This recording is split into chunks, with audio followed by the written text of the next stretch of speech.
Setelah drama pelemahan selama beberapa minggu terakhir, akhirnya minggu lalu IHSG bisa kembali ke level 7.000. Memang di minggu lalu, ada beberapa transaksi negosiasi yang membuat aliran dana asing masuk ke pasar saham Indonesia. Lantas bagaimana perkembangan di pasar global setelah perhelatan pemilu di Amerika semakin dekat? Lalu apakah Pilkada Indonesia bisa kembali mendongkrak perekonomian kita? Berikut ini analisis dan tips dari Tadli Chandra, Head of Research Advisory Bank Commonwealth. Oke, mungkin kita lihat dari isu global dulu ya. Kalau kita lihat dari isu global, sebenarnya memang tidak sesimpel itu. Terutama di tahun ini juga ada periode pemilihan ataupun election di Amerika. Dan kalau kita lihat kemarin sudah diberlangsungkan debat pertama, yang ini dimana memang masih ada dua kandidat kuat ya saat ini, dari Biden dan juga dari mantan Presiden Donald Trump. Yang masih terus berlanjut ya kontestasi terkait dengan siapa nih yang melanjutkan pemerintahan Amerika yang berikutnya. Dimana dua kubu ini juga memiliki karakter yang berbeda. Jadi otomatis kebijakan pemerintahan Amerika untuk kedepannya bisa jadi juga berbeda. Ya kalau kita lihat ini memang berdampak cukup besar terhadap pasar juga mungkin kedepannya.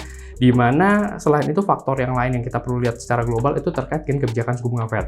Karena kebijakan suku bunga Fed kan mereka sampai saat ini masih belum menentu ya, masih terus berubah-ubah. Kemarin ada rencana pemangkasan 3 kali. Yang terbaru mungkin terakhir adalah pemangkasan suku bunga di tahun ini hanya sebesar 1 kali, kalau berdasarkan dari Fed.plot. Dan ekspektasi ke depannya pun masih terus berubah. Ada dibicarakan untuk tahun 2025 targetnya 5 kali. Nah ini masih terus berlanjut lah. Dimana dampaknya ini juga menentukan adalah data-data yang terus keluar dan muncul dari global, terutama dari terkait dengan pertumbuhan ekonomi di US. Jadi dari segi inflasinya US ini udah seperti apa nih?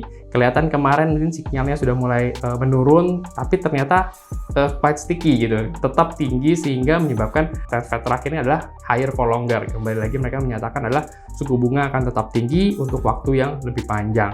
Nah ini ternyata berdampak nggak cuma ke US ya, ke marketnya global.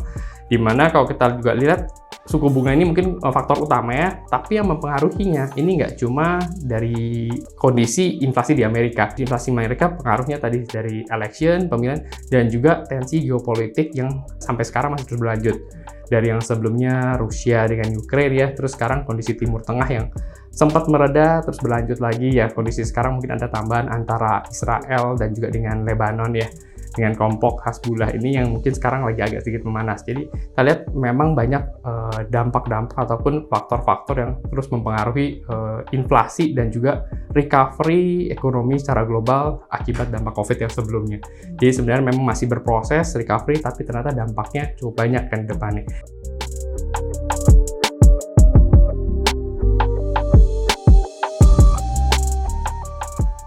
Kalau untuk dari Presiden Donald Trump nih ya, mantan Presiden Donald Trump, kedepannya kita lihat dia seperti periode yang mungkin sebelumnya, di mana mereka akan menetapkan istilah inflasi yang mungkin lebih tinggi, jadi kemungkinan suku bunga juga akan tetap dipertahankan tetap tinggi. Dampaknya suku bunga mungkin kelihatan lebih tinggi juga nih ke depannya. Otomatis dampak secara global yield obligasi US pun kelihatannya akan tetap tinggi. Ya kalau misalnya dia menang periode yang kedua, dia juga mungkin kelihatan akan mulai perang dagang lagi. Cuma mungkin dari approach yang berbeda gitu. Nah, ini mungkin kita bisa lihat ada tensi perang dagang yang mungkin bisa berlanjut antara US dan China periode kedua gitu. Dimana perang dagang pun sekarang juga mulai agak sedikit memanas antara China dan juga dengan kawasan Eropa terkait dengan mobil listrik ya yang kemarin itu.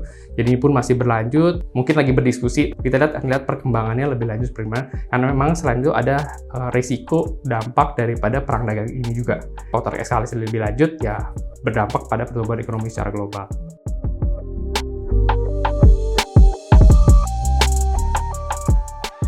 Kalau untuk yang dari domestik, mungkin tadi sempat bicara terkait dengan keberlanjutan ataupun yang periode nanti kita udah selesai electionnya, next presiden seperti apa gitu. Dimana periode presiden yang sudah terpilih dari pasangan Pak Prabowo dan Gibran, ini kedepannya salah satu program unggulannya akan bergizi gratis yang memang sampai saat ini masih menjadi pertanyaan, istilahnya sumber dana pemanfaatnya dari mana gitu ya, prosesnya seperti apa ya, akhirnya kemarin sempat menjadi volatilitas di pasar.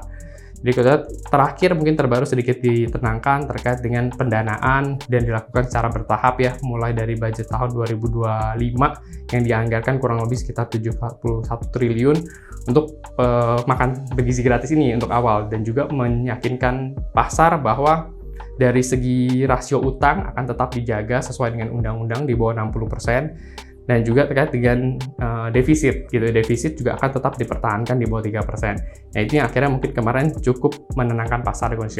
Mana kita akan lihat balik lagi transisi daripada yang sebelumnya politik ke policy ataupun ke kebijakan yang berikutnya seperti apa. Ini yang mungkin mempengaruhi dari segi domestiknya. Karena balik lagi keberlanjutan pemerintahan ini seperti apa.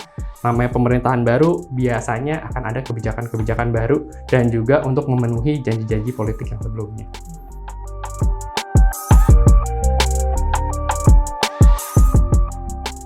Kalau dari segi ISG ya, kalau kita sih kelihatannya menargetkan dengan kondisi sekarang pertumbuhan ekonomi Indonesia sendiri kelihatan masih cukup solid, bisa di atas 5%, mungkin berrange sekitar 5-5,3%.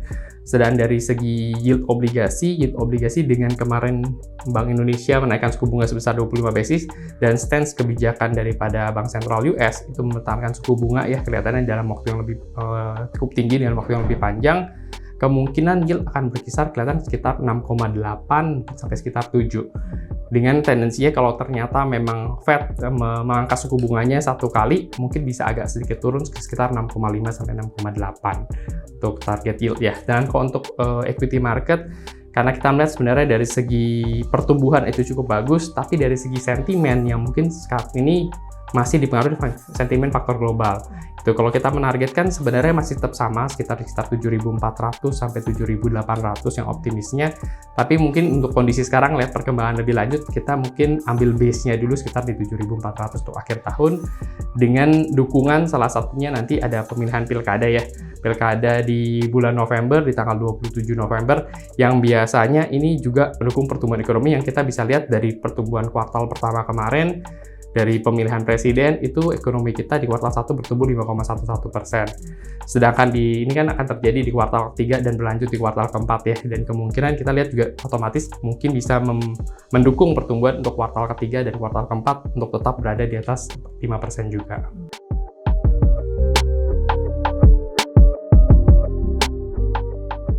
Pilkada ini memang salah satu event yang bisa kita bilang memang tidak terjadi setiap tahun, dan di mana di tahun ini pilkada dilakukan serentak.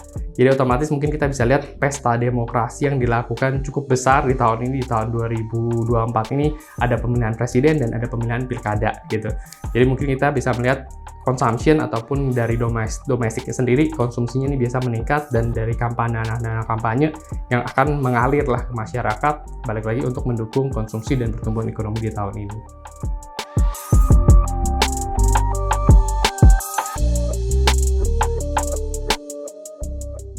Memang investor asing mungkin untuk saat ini ya tidak terlalu tertarik dengan pasar Indonesia, ya salah satunya dipengaruhi dari karena memang ada return aset investasi yang lain mungkin di luar Indonesia. Ya kita harus mengakui seperti itu gitu. Otomatis mungkin yang bisa dilakukan oleh investor ya kita diversifikasi. Jadi untuk menghadapi kondisinya seperti sekarang ya kita juga bisa mendiversifikasi karena aset investasi kita baik mata uang rupiah yang untuk yang dalam negeri dan juga untuk dalam mata uang US dollar. Karena dari satu sisi pemerintah Indonesia juga punya obligasi dalam mata uang US dollar yang memberikan return ataupun memberikan yield yang sebenarnya cukup menarik, bisa sekitar kondisi sekarang sekitar 5,3 sampai 5,5%. Jadi kita punya aset juga nih dalam US dollar.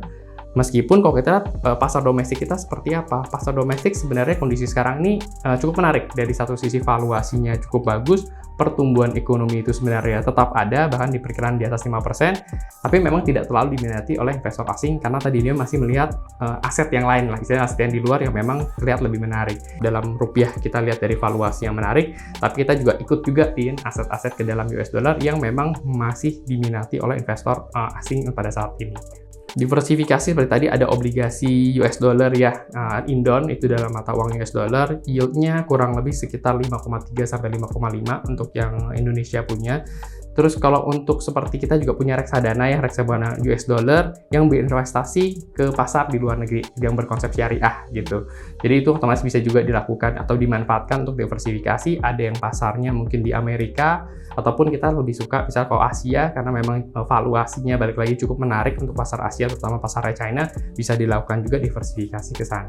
Mungkin kalau secara persentase, kalau kita lihat yang secara value cukup menarik itu tadi yang reksadana rupiah sebenarnya sangat menarik untuk Indonesia. Mungkin kalau alokasi mungkin bisa sekitar, yang agresif bisa sekitar 40% ya, karena tergantung daripada per profil resiko ya gitu. Terus seperti obligasi US dollar, karena ini kategorinya cukup high risk juga, karena dia punya currency risk salah satunya, dan juga volatilitas daripada kebijakan suku bunga Fed. Jadi otomatis risikonya juga cukup tinggi, jadi untuk agresif mungkin bisa juga sekitar 30%, jadi 30%.